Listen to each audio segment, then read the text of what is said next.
Can a chef sustain a career after dishwashing a gourmet meal? These culinary hosts found new ventures after the spotlight faded. Masaharu Morimoto trained in Japanese sushi preparation, opening a restaurant at age 24 before moving to the United States in 1985.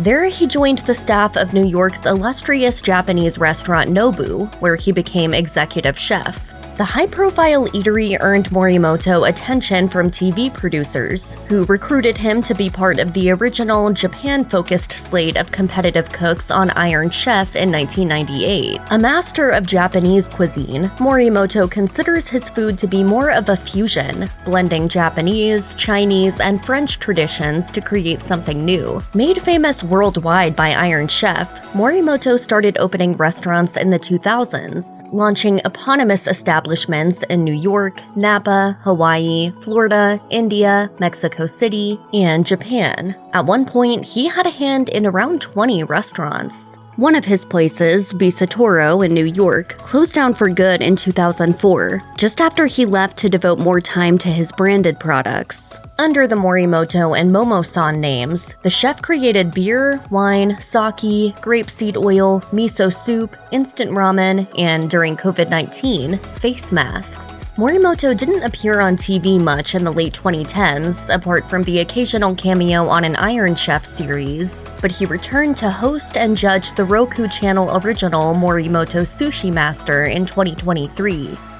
When Food Network began in the early 90s, one of its most prominent and prolific hosts was cookbook author, travel writer, and culinary competition judge David Rosengarten. He appeared on about 2,500 individual episodes of Food Network shows, including programs like Taste, Food News and Views, and In Food Today. After Food Network grew more chef and personality-focused in the 2000s, Rosengarten left TV behind and leaned into his experience in journalism, concentrating on food, food-adjacent topics, and fine wines. He served as an editor of Gourmet, wrote for Food and Wine, Saveur, Wine Enthusiast, The Splendid Table, and Bon Appetit, and ran the food news service The Rosengarten Report. Additionally, the former TV host has published 5 books and won a James Beard Award. The last time Rosengarten appeared on a Food Network show was as a judge on Iron Chef America in 2012.